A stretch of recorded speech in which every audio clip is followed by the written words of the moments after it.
I'd like to welcome everybody to the Grizz, and of course, I'm your host, Rashad Grismore. I have a fun and a very, very exciting show for you today. LeBron James caused criticism that he called for David Blatt's job unfair. Hue Jackson is not a fan of Johnny Manziel. Can't be mad at him for that. And the Golden State Warriors, you know what? I've been the one person, or probably not the one person, but I'm not a fan of that team, but I have to say that team, they're no joke. Seriously, they're no joke. I sat there and I watched the entire game and how they just dogged out the Dallas Maverick. Wow. It's going to be hard to beat that team 7 times. Well, 7 games. But you got to beat them 4 times in a 7-game series. So it's going to be tough. But what I want you to do is sit back, relax, and enjoy me, and let's get it.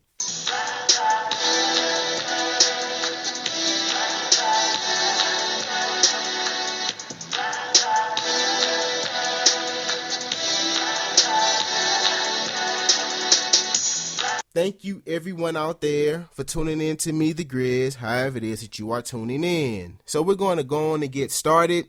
Carolina Panthers quarterback Cam Newton doesn't plan to change who he is or what he says just because he's preparing for the Super Bowl and all the hype that comes with it. Newton responds to critics he'll face heading into the February 7th title game against the Denver Broncos will be the same it has been since he entered the NFL. Quote saying, "I've said this since day one. I'm an African-American quarterback. That may scare a lot of people because they haven't seen nothing that they can compare me to." You know what? And I want to say this. I've heard many of African Americans say that, they're rooting for, Cam Newton and, all black people are rooting for Cam Newton. I'm here to tell you that I'm not one of those individuals. Seriously, I'm not one of those individuals that's rooting for Cam Newton simply because he's black. I want Peyton Manning to win. Why is that? Simply because I want to see Peyton Manning go out on top. Now, he said, a few weeks ago that, he wanted to come back into the NFL. I personally believe that if he wins the Super Bowl, that he'll go on and, he'll be a commentator or a coach. I think he'll retire. When I look at sports athletes, when I look at the truly, truly great sports athletes, I always want the truly great ones to go out on top. That's just me. Jerome Bettis went out on top. Michael Jeffrey Jordan went out on top. I love to see the truly great players go out on top. John Elway went out on top. So I love to see them win. And that's just how I feel about Peyton Manning. I want to see Peyton Manning win that Super Bowl. I'm a big fan of Peyton Manning. I love the way in which he conducts himself. But I want to get back to, Cam Newton's statement. Here's the thing about Cam Newton, and this is one of the main reasons why I'm not really a fan of his. I just don't like the way in which he conducts himself. And see, here's the thing. It's not a black thing. It's not a white thing. It's just a people thing. See, some black people might hear me and say, "Oh, who does he think he is? You're not going for Cam?" Nah, I'm not going for Cam. I don't like the way in which he conducts himself on the football field. He doesn't have to do the things that he does. Like, you're a quarterback. Why is it that every time he has a first down, why does he have to do the first down sign? It's like, come on, dude. You're not a wide receiver. You're a quarterback. Now, I understand what he said about, he's not going to change the way he plays and the way in which he talks. Hey, that's okay. But here's my thing. There's a certain way that a quarterback is supposed to conduct himself. That's all I'm saying. And I'll give you an example, okay? I said this all the time on this show. I said all the time that I box. And there's certain things that I am still learning to this day that guys who are older than me, they bestow unto me. So I'll give you an example. I was at the gym one time and I was talking trash to my coach. And my coach told me, if you keep talking trash to me, I'm going to send this fighter to beat you up. And I got scared. Seriously, I got scared. And then, my partner, my boy, he saw that I was scared. And he said, what, you scared? What, you going to stop talking? He said, no, you don't do that. What you do is you talk more junk. And if you get your butt whooped, you get your butt whooped. And he told me, he said, how do you think I got good? Why? I talk my trash. I got my butt whooped. And guess what? I don't get my butt whooped anymore. So if you go to the boxing gym right now and you sit there and you ask, the fellas, do I talk trash? I talk trash. If you ask the guy who my coach referred to that he was going to send him to beat me up, guess what? He's going to tell you, I talk trash. Every time I see him, and I just going to put his name, he's a good guy. His name is Nolan. Every time I see Nolan, it's, hey, man, you don't want no parts of me. And he laughs about it, and it's all love. But somebody had to teach me this. With Cam Newton, obviously, nobody has taught him how to conduct himself out on the football field. I'm not saying not to play with emotion. That's not what I'm saying, because me being a personality talking sports, who has more passion than me? I talk with passion. This is something that I love to do. But here's the thing. Somebody has to tell you how to control it, how to nurse it. Nobody has told that and expressed that and conveyed that to Cam Newton. It's certain things that he does, and I'm like, okay, why is he doing that? So it's not a black thing. It's not a white thing. It's a people thing. People don't want to see that. So if somebody out there says, oh, well, white people, they don't like Cam Newton. No, you tell them that the Grizz is not a fan of Cam Newton. You tell them that. Now, don't get me wrong. As far as being out on the football field and putting in work, he's doing all of that. And I'll say this win, that if he gets it or not, this win will be the most important win for African Americans in football, especially the quarterback position ever. Now, you're probably saying, well, you have Doug Williams, you have Russell Wilson. Here's the thing about those two guys. Remember, Doug Williams was embroiled in quarterback controversy when he won that Super Bowl. Russell Wilson, I believe anybody could have won with that defense. But Cam Newton has had to really do his thing and go out there and put in work.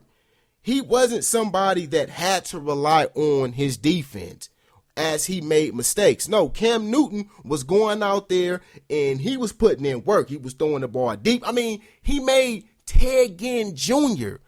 a decent wide receiver. Like, just think about that. Ted Ginn Jr. is a decent wide receiver. That's because Cam Newton went out there and he evolved as a quarterback. So for that, I have to give Cam Newton kudos. I have to. And I've been one of the main people who was really down on Cam Newton because I didn't like the cultivation process. I felt like he wasn't, doing the proper things that it took to become a great quarterback. But as of right now, he has proved me wrong. The cultivation process, it has exceeded my thinking. I didn't think he was going to do this. Trust and believe me, I didn't think that Cam Newton would be in this position to win a Super Bowl. That's just me.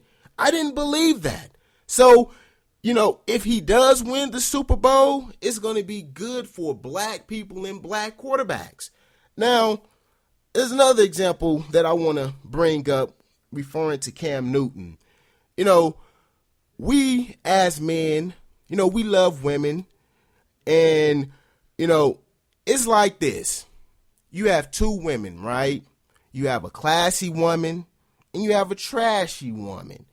The trashy woman, let's just say, fellas, she's in front of you and she's bucket naked. Just bucket naked. Yes, I said it. This is an adult show, so I need everybody out there to be adults about the situation. She's bucket naked, right? Or let's say she's not even in front of you. Let's just say she's at the club and she's bucket naked and she's trashy, right? The way in which she dressed. So as a man, you're not going to respect her. The women, they're going to talk about her. But let's just say you have that classy woman that come up in there. And, she have her, outfit on and it's looking nice. And, you can see just a little bit of cleavage. And she's just looking good. And, being a man, you know how we are, man. We see a fine woman, an attractive woman. What we do if the woman comes up and talk to us? Can't get 2 words out, right? And then the women, they're going to be intimidated by her because she's looking good. Now, Cam Newton, he's a trashy woman. See, he has absolutely no respect for the game. That's just my personal opinion. That's just me. So for me, I'm going to pick that classy woman over the trashy woman. So yes, Cam Newton, to me, his antics is trashy. That's just my personal opinion. That's just me. You don't have to agree with me, but that's just how I feel. I'm just not a fan of it. And, Mike Tolbert came out and said, if you don't want us to have fun, stop us. Hey, that's all cool. That's cool. You feel that way. But I want the Denver Broncos to go out there and smash these guys. I do. I don't like his antics. I really don't. I'm not a fan of, the Superman thing and, he does a little, I don't know what kind of dance he does when he kisses his forearm or does a bow. I don't know what it is, but what I do like is when he gives the ball to the little kids. I love that. That's just me. I love that he does that. That's just my personal opinion. I love the fact that he does that.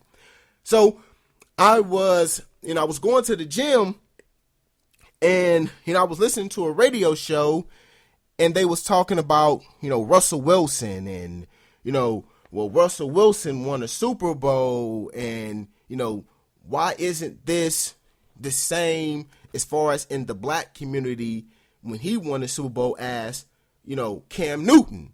And here's the thing about that situation. Cam Newton, he's one of us. You sit there and you look at Cam Newton and he does the latest moves in the hip hop industry. He looks like us. He talks like us. He comes from where we come from. He comes from the inner city. So we can identify with him. Russell Wilson, on the other hand, he comes from an affluent family. That doesn't make him any less black than somebody who comes from the ghetto. Because at the end of the day, we're all black. So I'm not saying like, oh, well, he's a cornball. That's not what I'm saying. What I am saying is that, you have 2 types of black people. You have a poor black person and you have an affluent black person. At the end of the day, we're all black as long as we understand that we're black and we're striving to, help other black people. At the end of the day, I'm all for it. And it also helps Russell Wilson that he's married to or dating Sierra. I didn't think the boy had it in him. I ain't mad at you, Russell Wilson. You do your thing. But Cam Newton, and I have to say this too, I feel like he took a unfair beating when he was at the University of Auburn. People talking about how his father got money from the university to fund a church. Here's my thing about that. Who cares? Seriously, who cares? So what? You gave me some money to start a church. My son sit there and made you millions of dollars. So I think that trade-off is cool. So what? So what that, if he broke NCAA rules, so what? So what? Who cares about that? I do feel that Cam Newton has taken an unfair beating in the media because he's black. Seriously. Now, don't get me wrong. Sometimes race can be overblown. And then sometimes, when you see it, you have to call it what it is. And I think that because of his stature and also being black, I do think that he has taken an unfair beating in the media. But one thing that I do like about Cam Newton, I love the commercial that he did. What was it? And it was with a little white boy. And the commercial was, what was it? It was like, well, I'm better than you or something like that. And at the end of the commercial, the little boy said, I'm getting my arm ready. Like, I'm getting ready to take your position. And I love the fact that he doesn't have all of those tattoos on his arm and his body. We see so many African American males get tattoos and they think it's cool. It's like, come on now. All of y'all have to follow this trend. None of y'all have your own mind. I love the fact that Cam Newton doesn't have that. And then when he speaks, he actually has something bright to say. I love the way in which he conducts himself in front of the media. I do. I love the fact that he owns up to his mistakes, unlike some quarterbacks that we see in the National Football League who wants to sit there and point blame at everybody else. He'll sit there and he'll put the blame on his shoulder. So I'm not sitting here and I'm not denigrating the man by no stretch of the imagination. There's certain attributes of Cam Newton that I do like. And there's certain attributes of him that I don't like. It just so happens that his on the field antics drive me freaking insane. It does. It drives me insane. See, when Brett Favre used to do it, remember Brett Favre would throw a 7-yard touchdown pass and then he'll go down and he'll grab one of his teammates and tackle him and almost hurt him. Or we have Tom Brady go to the sideline saying, yeah, baby, let's go. Let's do this. See, I love that emotion. I love that. But with Cam Newton, it's like, dude, seriously? Every time you get a first down, you got to do the first down sign. You have to do that, right? Come on now. There's certain things that a quarterback is supposed to do. He's supposed to conduct himself different than everybody else. It's like the president of the United States. Yeah, he's a man, but you expect more from him. It's just like with the police. People are upset with the police and the way in which they conduct themselves. Why? Yeah, you're in the inner city amongst black people, so yeah, the crime is higher, but we expect more out of you because you are supposed to protect and serve. And when you don't see that, you get upset. So yes, you're held to a higher standard. The president of the United States is held to a higher standard. Cam Newton is held to a higher standard than everyone else. So when I don't see that, yes, it pisses me off. That's just me. But one thing that I do respect about the man is he feels the way in which he feels, and he's not compelled by no one to change. The only thing that's going to change his mindset is maturity. And I have to respect that. I have to. I might not like it. I might not like what he does and what he just said, but I have to respect it. Because we see so many times with players where they actually feel one way, and then to acquiesce and to keep the media off their backs, they'll sit there and change their mind.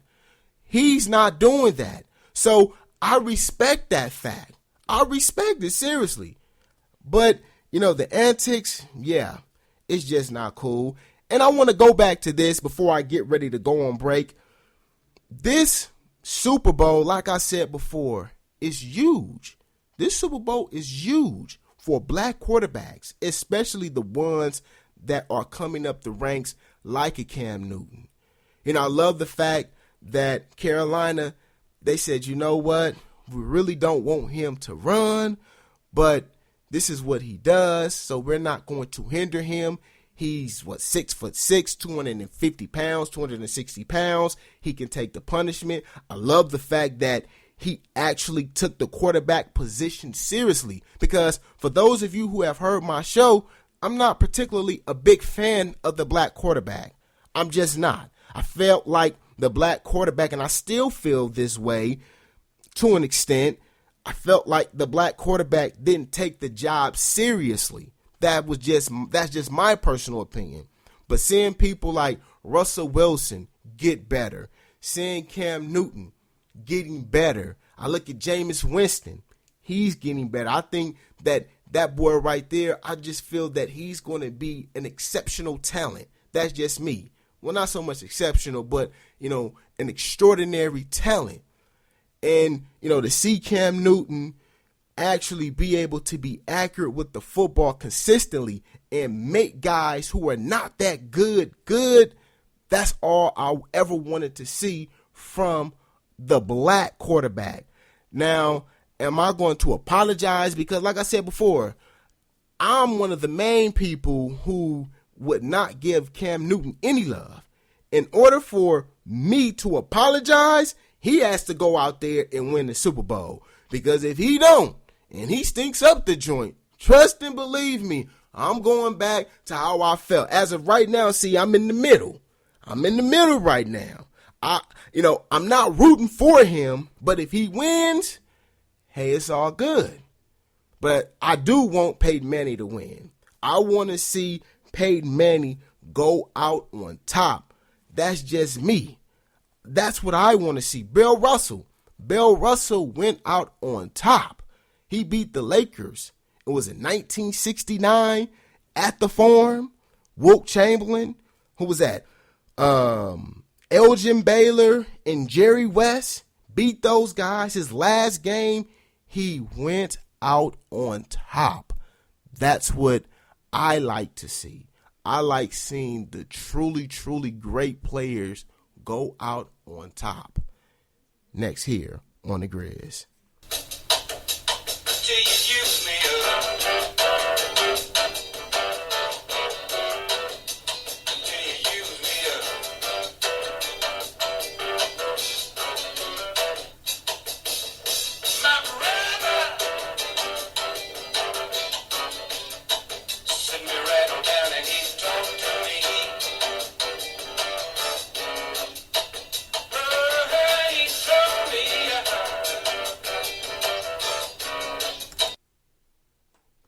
We're back, and this is the Grizz. I'd like to thank Mr. Doug Stewart for giving me an opportunity to, broadcast to his listeners, and I thank the listeners of Doug Stewart on Spreaker.com for listening to me. I truly, truly thank you for listening to me. So, we're going to go on and get started. I was at the gas station, and, technology is crazy, seriously. Out here in California, at the gas station, they have TVs at the pumps. Seriously, they have TVs at the pump where you can see things and the TV is talking like it's an actual TV. And I apologize for that. Accidentally hit something. But yeah, like it's a TV and it's talking. And as I was pumping my gas, I heard something about Matthew Perry doesn't remember 3 years of Friends. And I was like, what? Are you serious? Now, I have never ever watched Friends a day in my life. Never ever watched it. From what I've been told that black people were not in the show. You would see certain characters walk down the street and you wouldn't see not one minority, but it takes place in New York. That's not the reason why I didn't watch it. I just didn't watch it because I just didn't watch it. I watch shows that are predominantly white all the time, and I get myself a good laugh. Like the Goldbergs. Yes, that's my show. I love me some Barry Goldberg. He's a straight up fool. I love me some Beverly Goldberg. That's my show. I love that. I love Eastbound and Down. Oh, yes. When it comes to shows, oh, yes, I'm the king of them. So it's not because, it's an all-white cast. Nah, I just didn't watch it because I just didn't watch it. I watched the Tyler Perry show, was that Haves and Have-Nots, and it's predominantly a black cast, and the show sucks. Acting is bad, writing is bad, just bad. Now, you're probably thinking, okay, then, if it's bad, why are you watching it? You know what happened? It got me. After the first season, I was like, okay, this is my show. And then after that, it went downhill. And I'm saying to myself, okay, it's going to get better. It's going to get better. It never got better. It just got awful. Seriously, it just got awful. So for me, when it comes to shows, I don't care if it's all white. I don't care if it's all black. At the end of the day, can you entertain me? If you can entertain me, we're okay. Now, there's a team out there who does entertain, and that team is the Golden State Warriors. And I'm not a fan of the Golden State Warriors. I'm just not. I don't like their brand of basketball, but I have to say this. That team right there, they're nothing to play with. Seriously, they're nothing to play with. The mere fact that this team has absolutely, well, I'm not going to say absolutely have no size, because they do. Ezeli and Bogut, yeah, but those guys, Bogut can barely, get a alley-oop. Alley-oop comes his way and, he missed jumps and all kind of stuff. So he's pretty much a non-factor. But watching that basketball game, something dawned on me. And, it's been there, but I really paid attention to it. This team, they're a great defensive team. Seriously, they're great on the defensive side of the ball. I'm watching them, and as I'm watching them, they're contesting shots. They're moving their feet. They're playing defense without fouling. You see those guys, they're talking to each other. You do this, go this way, redirecting guys.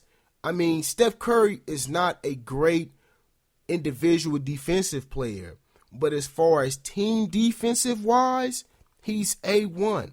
That's one of the main reasons why they're a great basketball team, because if you score on them, that means you earned it. They don't give up freebies. They don't give freebies.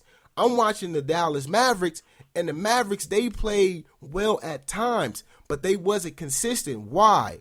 Because they gave up too many open jump shots. But then when the Warriors, when they was on the defensive side of the ball, the Dallas Mavericks, they had to earn everything.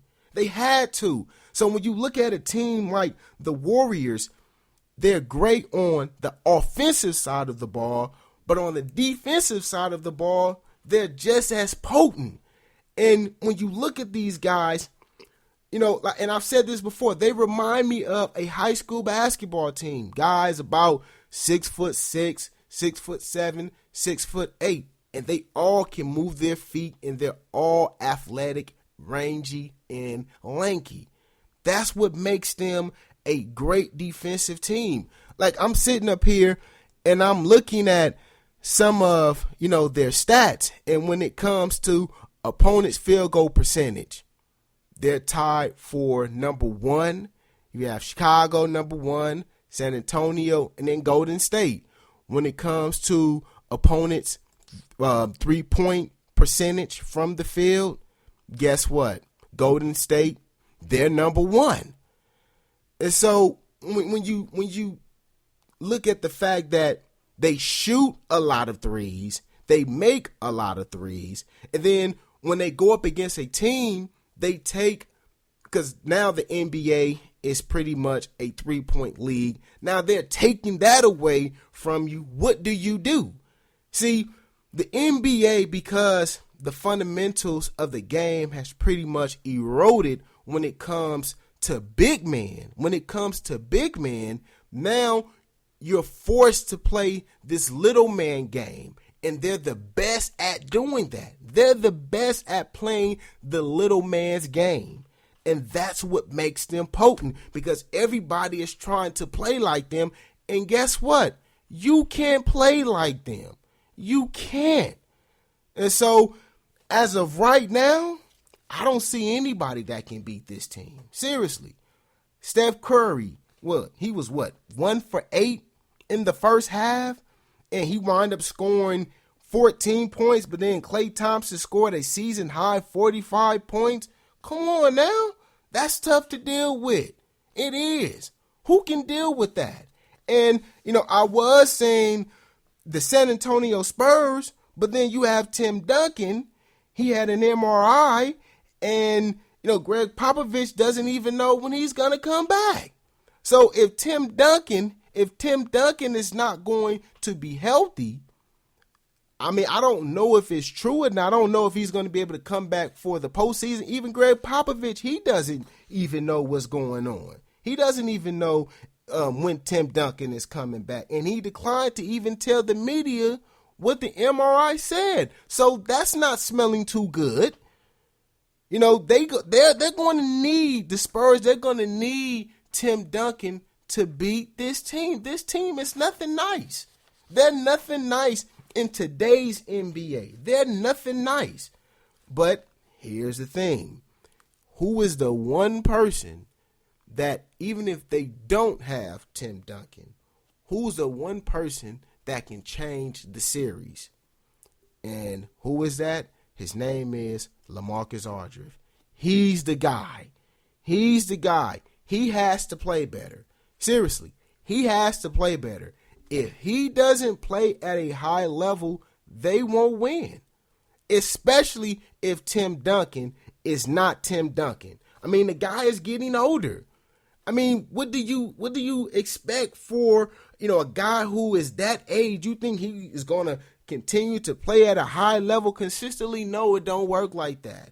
God is undefeated. Nobody can beat God. Once God tell you your time is over, your time is over. It's a wrap. But LaMarcus Aldridge, he has to be that guy. And, his scoring, when you look at his career, 19.2 points per game, that's his career. But this 2015 through 2016 season hasn't been all that great. He's averaging 15.6 points per game, 8 rebounds, and he's not even averaging a block a game. His last 12 games,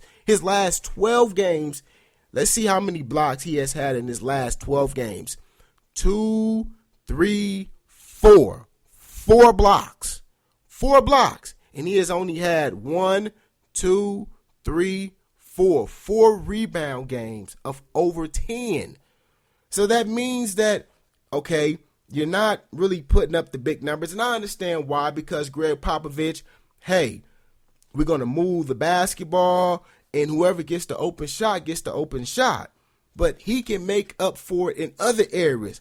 How? Rebounding the basketball, blocking shots. That's how you do it. That's how you make your presence known. But one thing that I do like that LaMarcus Aldridge said is that, he's done with the Instagram and the Twitter. After, they was just demolished by Golden State, he was like, you know what? I got to start taking this stuff serious. I have to. I've never been in this position where, I can possibly win a championship. I need to start taking this stuff serious. And that's something that I love to hear. I love to hear guys say, you know what? This is some real stuff right here, man. I got to take this stuff serious. I love to hear stuff like that. And I'm glad that he said that. Seriously, I'm glad that he said this because, excuse me, that's the one guy who has a mid-post game that's a big man who's still young enough to be able to put a dent in a team like Golden State. Because if you try to play like them, you're going to lose. Now, see, I'll give you, like I said before, I love boxing. If I could talk boxing, I would talk boxing all the time. I wouldn't talk nothing else. But I understand that, it's not as popular. People want to hear college football. People want to hear the NFL. People want to hear basketball. So I understand that. But see, in boxing, Golden State, they're like a counterpuncher, like Floyd Mayweather Jr., where you throw one punch, I hit you with 3. That's Golden State with their defense and their offense.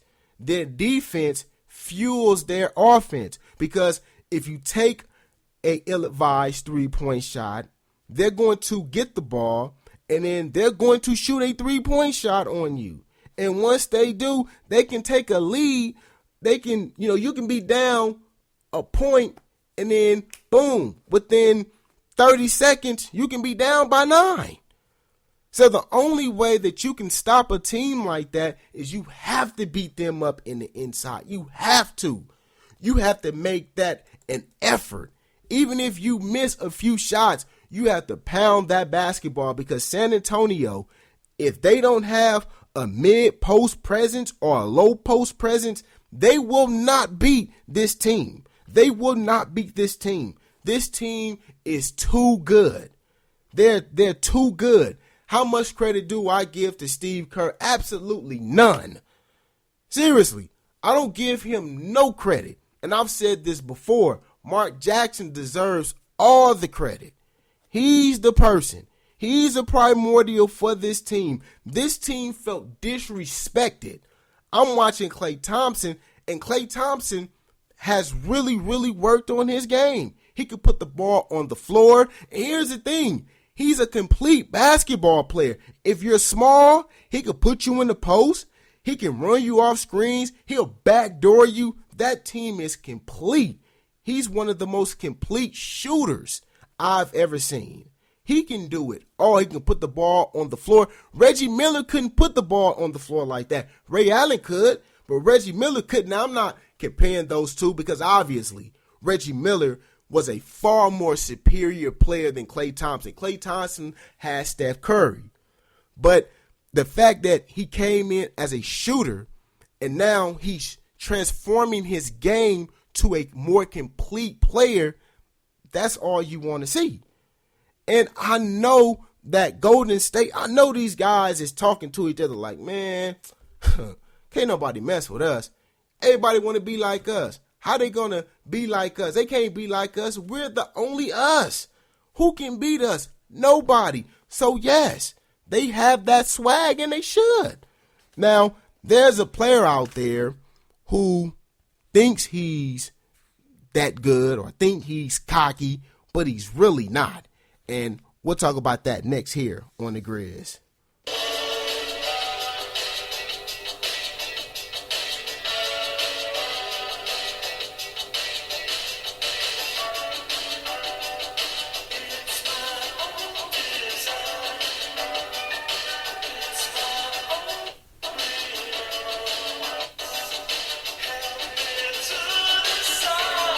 We're back, and this is the Grizz. Hue Jackson, Johnny Manziel, you know what? New Browns coach Hue Jackson has yet to talk with quarterback Johnny Manziel. Jackson told Cleveland.com and 92.3 The Fan in Cleveland on Wednesday, quote, he just wasn't in the first batch of guys, but he's definitely on our list. Manziel has appeared this week on various social media platforms out and about in Dallas. Jackson said he did not feel he needed to speak to Manziel about his offseason. Quote, one, I haven't watched it, to be very honest with you. Then, number two, it's the offseason, and I would hope that players will do a great job in representing themselves in our organization, in our team, in a positive light. That's what we want, end quote. I'm here to tell you, Hue Jackson, you're talking to a wall. Seriously, you're talking to a wall. You're talking to a wall. Johnny Manziel is not going to listen to you. It will behoove the young fool to do that, but he's not going to do that. Why? And I've said this before, silver spoon in his mouth. He doesn't care. The rules don't apply to him. So Hue Jackson, and I don't know why I keep on calling this man Jackman. Hue Jackson, do not waste your time with this individual. Seriously, do not waste your time with him. He doesn't care about the NFL. He really doesn't. Because if he did, he would do the things that it takes to gain his teammates' respect. He doesn't care. He's an individual who mommy and daddy has gave him everything that he wants. That's who he is. And he doesn't care about authority. So you, Jackson, do not waste your time with Johnny Manziel. But I'm here to tell you, I love bashing Johnny Manziel. I'm not even going to sit here and lie. I love doing it. Why? He's a bashing type of guy. He is. He's a bashing type of guy. Rich guy, thinks he's better than everybody. Oh, yeah. I love people like that. Oh, you think that you're the bomb. No, you're not. Here's the thing. He really doesn't care what I think. He doesn't. If he did, then he wouldn't do the things that he does. Seriously. Now, I work out. I go to 24-hour fitness, and, I know I'm changing subjects, but, I like to let people know exactly what I do, things that I like, things that I don't like. I always tell people, that I like to box. Also, I go to the gym, 24-hour fitness here in Downey, California. And if you ever see me, please come up and say hi to me. Please do. But there's something that I want to ask. Seriously, it's something I want to ask. And why is it that I see big men, guys who wear about a 3, maybe 4X shirt, and when I see these individuals, they have on a medium, medium, small, medium, yeah. I don't understand that. Like, I was in the sauna, and I saw this guy, and he had on one of those medium shirts. I'm looking at him, he looking at me, because I'm looking at him, and I'm saying to myself, okay, why is you doing that? Why is you disrespecting me? Because I got to sit there and see that, and why is you disrespecting yourself by coming out looking like that? Seriously, I just want to know. Don't get me wrong, I'm big too. I am. I'm oversized. Yeah, I am. But I wear the shirt that I'm supposed to wear. This guy, on the other hand, he's not doing it. So I just don't get that. Seriously. So if you know why people who are oversized wear shirts that are entirely too small for them, please let me know. Now, you know what? I want to talk about this. I want to talk about D'Angelo Russell. Now, Byron Scott has said that D'Angelo Russell is cocky, arrogant. This is what Byron Scott said because he took issue to D'Angelo Russell's cockiness. He said, and I quote, "I love the fact that he's confident. When it gets to the point where it's cockiness, then we've got a problem." Here's the thing about that. I don't know what D'Angelo Russell thinks he's doing, or I just don't know. He's not as good as he thinks he is. Seriously, I am here in LA, and I watched the guy play, and he's alright. Like, he's alright. Like, he ain't nothing special. Not the way in which people was trying to make this guy out to be. People was telling me that this guy was nothing nice. And I'm sitting up here and I'm watching him play, and I'm like, okay, yeah. No, stop it. I don't see anything special about the kid. That's just me. Averaging 13 points per game, stop it. Seriously, stop it. No, not drafted the number 2 overall pick. No, that's not good enough. Defensively, he's awful. 3 assists a game? No. See, it would be different if he won a championship or was highly successful. Like those guys from, who was that, Steph Curry and company? Those guys, they can be cocky. Why? They're champions. They can do that. They can be cocky. They can have that swag. They can have that bravado. But somebody who's on a team that hasn't even won double-digit games, you can't be cocky. The only person on that team that can be cocky is Kobe Bean Bryant. D'Angelo Russell can't be cocky. So he needs to sit down and shut up. Seriously. And because of this, I rebuke and I reprove him. Yes, I know it's an old word, but yes, I rebuke and I reprove D'Angelo Russell. How dare him? The fact that Byron Scott had to even say this is like, are you serious? Are you serious? No. Hell no. Who does he think he is? I watched the guy play. And when he's dribbling the basketball, it's like, dang, this guy is slow. Are you serious? It's like, dude, do you really see how slow that guy is? That guy is slow. Not athletic at all. Come on. Seriously. I just don't get it. Seriously. I just don't get it. I don't know why he feels this way. I mean, wow. Has absolutely no reason to be cocky. And, I've said this before. I really don't think he's going to be all that great. And, I'm the type of person where when it comes to the NCAA tournament, that's where I gather all my information about a player. Whatever player they have out there that they say is this and that, I'm going to watch that player.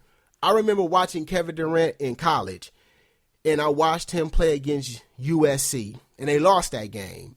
And I'm watching Kevin Durant play, and I'm like, damn, this boy right here got game. Yeah, he don't need to be in college no more. Like, so when they was talking about D'Angelo Russell, I'm like, okay, I want to see how good he is. Didn't kick up no dust in the NCAA tournament.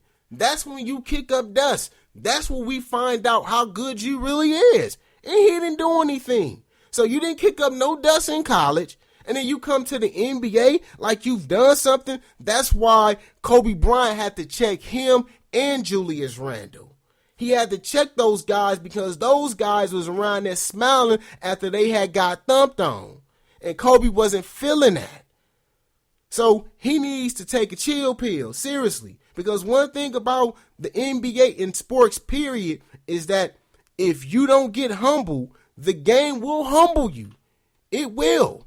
Adrian Broner, one of those guys in boxing. Guy was a knockoff Floyd Mayweather Jr., wanted to be him so bad, obnoxious and everything. Went in the ring, got beat up, supposedly got his jaw broke by Marcos Maidana, and he had to get humble. Had to. Why? Because you're not as good as you think you are. So he needs to really fall back. Seriously, he does. Now, Jerry Rice and Michael Irvin, they have announced the Pro Bowl, and I have exception with one of the starting quarterbacks, and that person is Eli Manning. Don't get me wrong. I am a fan of Eli Manning. You know why? Because he beat Tom Brady. So me and Eli Manning, we're going to always be okay. Seriously, we're going to always be okay. But I just don't think a guy who didn't make the postseason, I don't believe that guy should be starting in the Pro Bowl. And I understand that it was Jerry Rice. I think Jerry Rice made a mistake, just like he made a mistake by telling on himself. How stupid can he be? How stupid can one man be to tell everybody, yeah, I used some stickum, even though the NFL banned it. Yeah, I used it.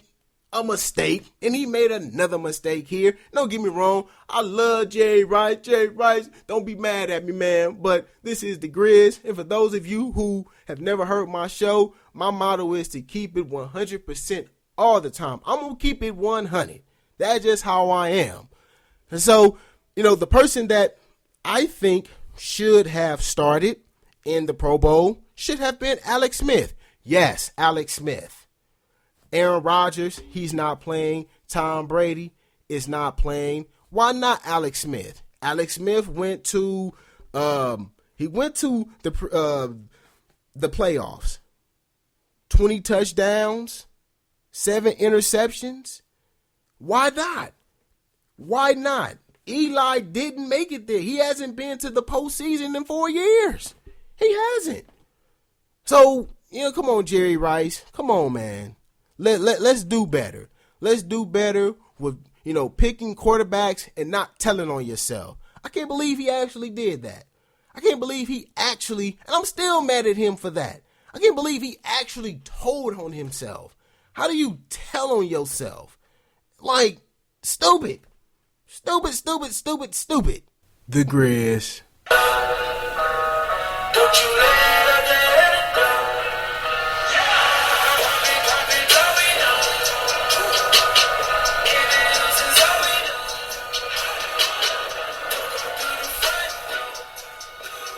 It's low key.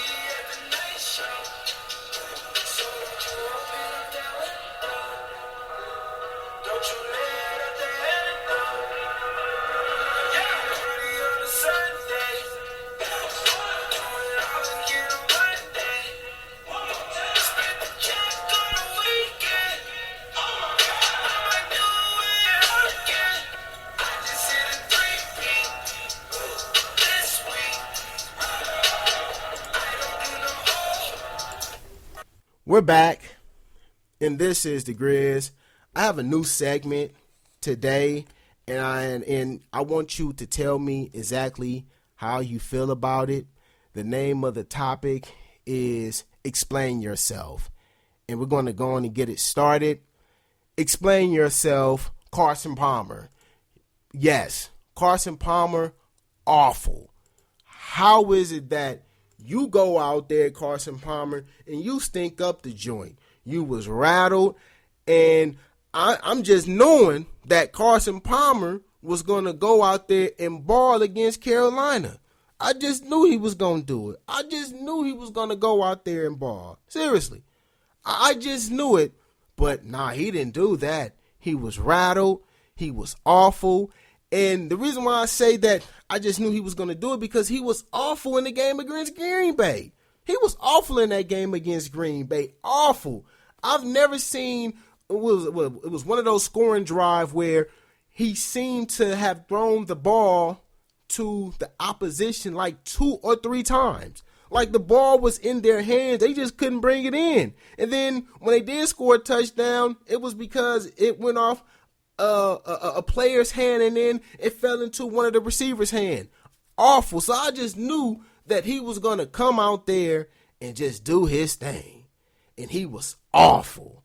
He should have went to, after the game, when the players was in the locker room, he should have went before his team and said, "Team, I apologize for the way in which I played. Please forgive me."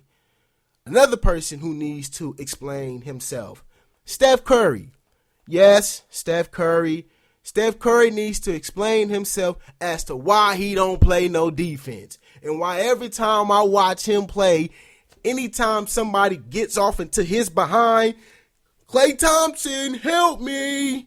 Andre Iguodala, help me. Stop it. Have a little bit more pride about yourself, MVP. Stop punking out all the time, man. Why is it that every time I watch you play, every time you go in front of a guard, I got to see Klay Thompson guard your man? Man, be a man and guard your man. You can sit there and light somebody up, but you don't want that. Nah, you need to start guarding your man. I understand that, offensively you can get that work and you about that life. I get it. But you need to have a little bit more pride on the defensive side of the ball. Everybody else can defend but you. Come on. Guard your man. I shouldn't have to see Klay Thompson or Iguodala or Draymond Green guard your man because you don't want to do it or you're incapable of doing it. And here's the thing about that. And this segment is over. Please tell me what you think about the segment. If you like it, if you don't like it, let me know. Yeah. I just don't like that. And, I was talking about Golden State, and here's my thing. The win which you beat them, you go at Steph Curry. You go at him. You go at him. As soon as you see Steph Curry on you, you go at him. I'm going to tell you something that Joe Dumars and Isaiah Thomas said about Magic Johnson. When they went up against the Lakers in the 1989 NBA Finals, they swept the Lakers. Magic Johnson messed up his hamstring and all that. But they said the game plan was whoever is going up against Magic, we go at Magic because they knew Magic couldn't play defense. And that's exactly what they did. That was the game plan. So if I'm an opposing guard, I'm getting ready to wear Steph Curry out. Yeah, Steph Curry, you might do what you do. You might do it. Trust and believe me, you might do it. But trust and believe me, I'm getting ready to go at you. I'm getting ready to go at you consistently. Now, this is what makes them great. And I have to say this again. Even if that does happen, they'll put somebody else on you. And you can't make Steph Curry pay for it. Why? Because guys don't know how to post up.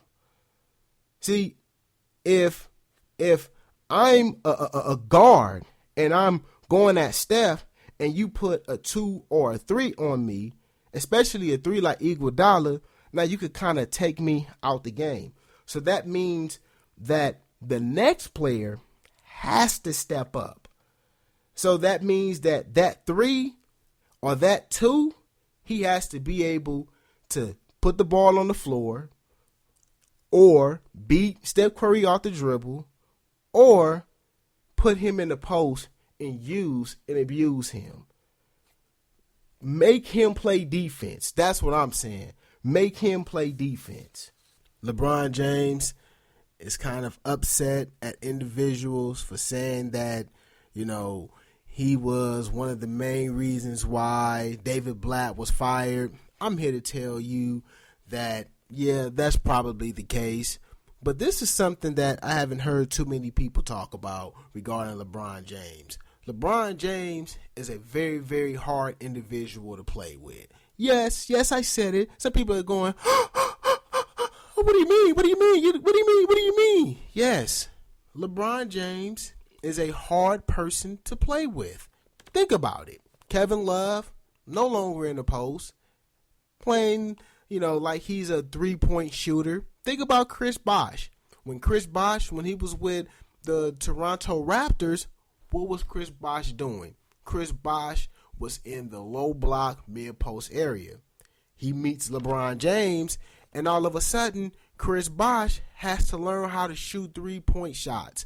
Nobody talks about that regarding LeBron James. Nobody. LeBron James is a very, very hard person to play with. Seriously. He's a very, very hard person to play with. Why? LeBron James can't shoot the basketball.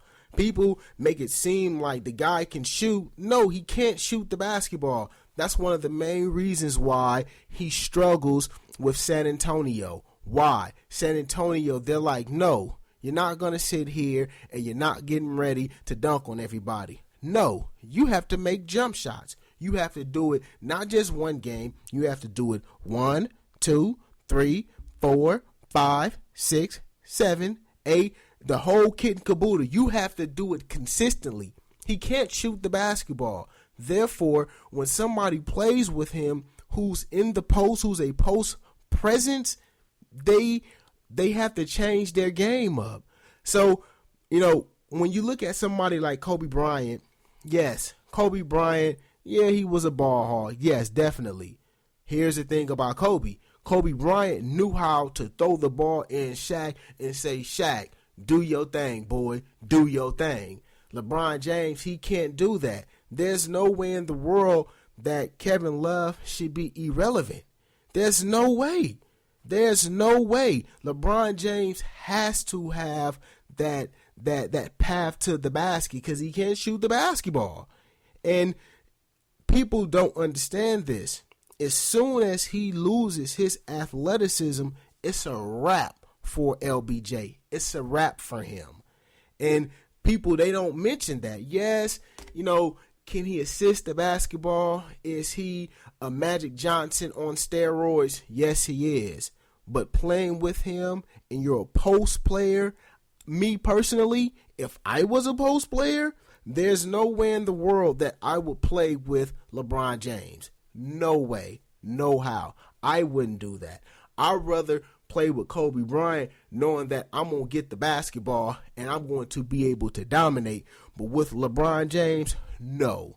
So, people need to really understand that. And nobody's a fool. We all know that he wasn't a fan of David Blatt, but I said that before David Blatt even got the job, he should be fired because I knew he wasn't ready for it. But that's my time for today. I'm the Grizz. I love y'all, and I'm out.